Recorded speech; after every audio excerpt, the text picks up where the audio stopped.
Solving linear equations. Today we are going to focus on the content standard, solve linear equations with rational number coefficients, including equations whose solutions require expanding expressions using the distributive property and the collecting like terms. We will focus on two new areas that you can notice of distributive property and collecting like terms. First, let's review. Please pause the video and solve the following equation, solving for the variable of x. Press play when you have solved the equation. Now that you've solved the equation, we are going to review the steps to solve. Our first step is we always want to move our variable to one side. And remember, what we do on one side of the equal sign, we have to do on the other. And to move the variable or move a number, that's a reminder that is doing the opposite operation that is already present. So if it's addition, I'm going to subtract. If it's subtraction, I'm going to add, and vice versa with multiplication and division. I like to not deal with negative numbers, so I would recommend that we move the 7x to both sides of the equation. The 7x is being added to the 9, so I'm going to subtract my 7x on both sides of the equal sign. When I subtract my 7x from the 7x, that leaves me with 0. Those cancel out. 8x minus 7x, because I have to subtract the numbers that are the same, and those both have variables, that is going to give us 1x. Everything else is dropped down. So my new equation that's left is x minus 2 equals negative 9. Now that all my numbers with variables are on the left-hand side, I need to move my constants, numbers without variables, to the right-hand side. So my option is to move the negative 2. The opposite of negative 2 is a positive 2. So I'm going to add my 2 to both sides of the equal sign. Negative 2 plus 2 leaves me with 0. Negative 9 plus 2 gives me negative 7. As you can see, we canceled out the 2's when we added that on the left side, and then when we added our negative 9 plus 2, we got 7.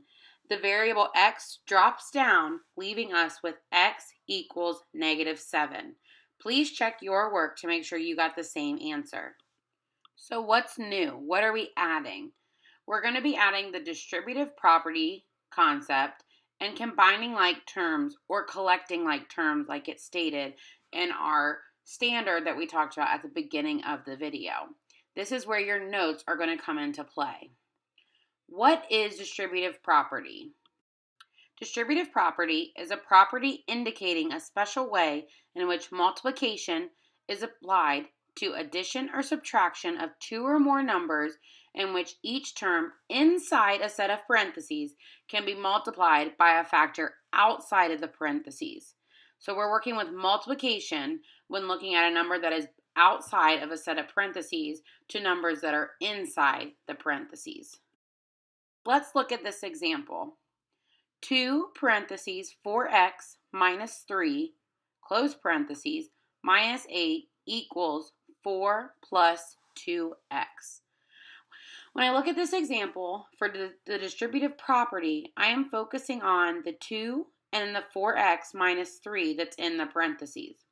Remember, I'm going to multiply, and the 4x and the negative 3 have to be multiplied by the 2. Once I do my multiplication, my equation looks like 8x minus 6 minus 8 equals 4 plus 2x. Now let's take a look at combining like terms. What is combining like terms? A mathematical process used to simplify an expression or to add or subtract polynomials. What is important to know with combining like terms is things have to be alike.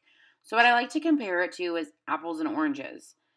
You can't combine apples and oranges because they're not alike. So if a number has a variable x and another number has a variable y, x would be the apples, y would be the oranges. Those cannot be combined. So let's apply this to the equation we just ended with the distributive property. I have 8x minus 6 minus 8 equals 4 plus 2x. So on the left side of my equation, I only have one set of x, so there's nothing to combine that with. But I have two constants that do not have variables, -6 and -8. These terms can be combined. When I combine them, I'm going to add -6 plus -8.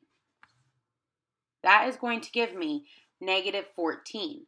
So my equation would now look like 8x minus 14 equals 4 plus 2x, because nothing can be combined on the right-hand side as well. So that would be my final equation before I solve.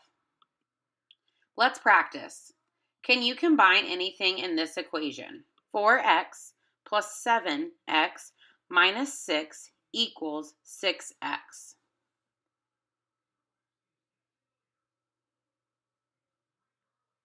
Yes, you can. On the left-hand side of the equal sign, there are two sets of x's, 4x plus 7x. So I need to combine these and add them together. Here's another one. Let's practice. 21x plus 7y equals 1 plus 2x. No, you cannot combine anything because nothing is alike. Though 21x and 7y both have variables, the variables are different. Remember, think apples and oranges. You cannot combine them because they are not the same. Last one. 9x minus 5 plus 3 equals 4 minus 2y.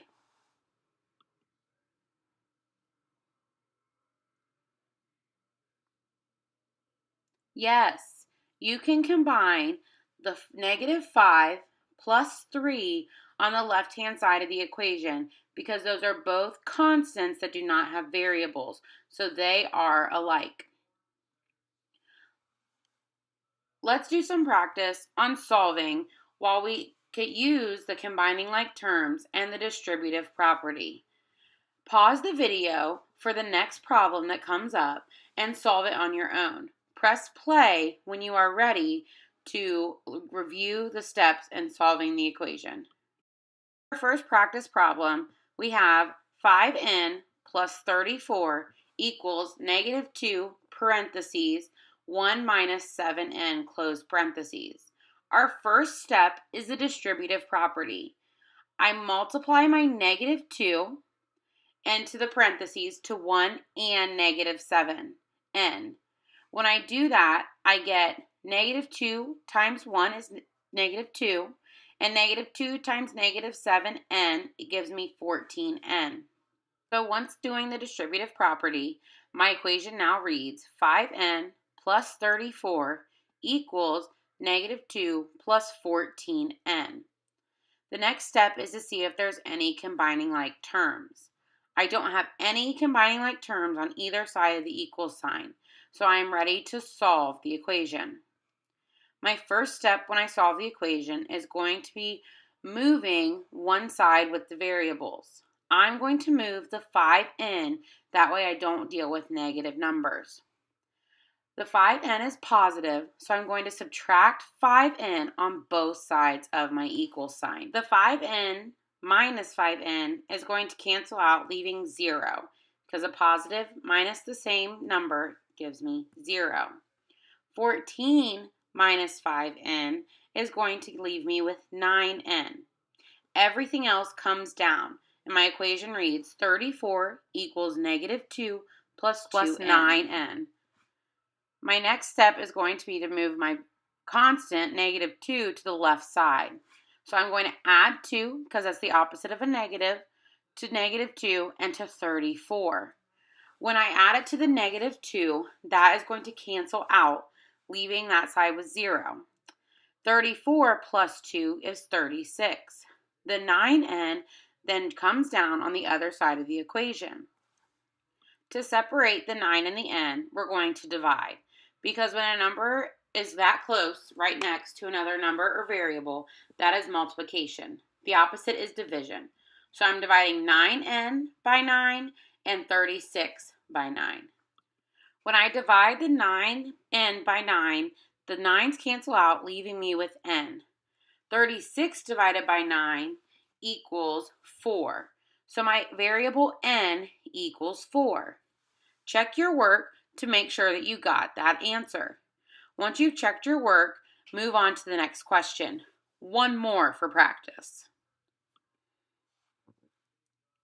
Our last problem reads 2 parentheses 5c plus 2 minus 2c equals 3 parentheses 2c plus 3 close parentheses plus 7. Please pause the video and solve the following equation. Once you have solved the equation, press play again to review the steps that were taken to solve for the variable c. Our first step we need to do in solving the equation is distributive property. For this one, I would do 2 times 5c and 2 times 2 since that is outside the parentheses. On the other side, I would do 3 times 2c and 3 times 3 since that is on the outside of that set of parentheses. When I do the distributive property, my equation reads 10c plus 4 minus 2c equals 6c plus 9 plus 7. After I've done the distributive property, I next need to see if there's anything I can combine for combining like terms. There happens to be combining like terms on both sides of the equal sign. I have 10c and a negative 2c on the left-hand side, and on the right-hand side, I have a positive 9 and a positive 7, all of which can be combined. Once these are combined, my new equation reads 8c plus 4 equals 6c plus 16. I'm now ready to solve the equation. My next step that I'm going to take is move one set of variables. I don't like to deal with negatives, so we're going to move the 6c. The 6c is a positive, so I'm going to subtract it from both sides of the equal sign. Negative 6c on the right side gives me 0. It cancels out. Then minus 6c on the left-hand side leaves me with 2c. Everything else drops down in the equation, leaving me with 2c plus 4 equals 16. Now that I have all my variables on the left-hand side, I need to move the constant to the right-hand side. The constant left on the left is positive 4. I'm going to do the opposite, which is negative or subtraction, on both sides. When I subtract 4 on the left-hand side, those cancel out, leaving us with 0. On the right-hand side, 16 minus 4 is going to leave us with 12.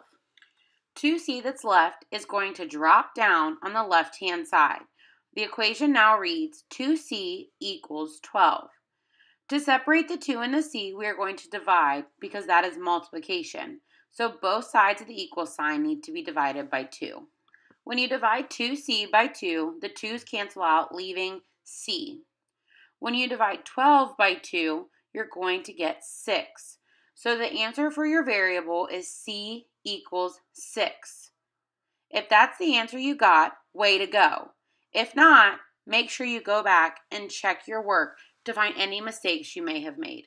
Now we are going to take what we've learned and provide it into an exit ticket.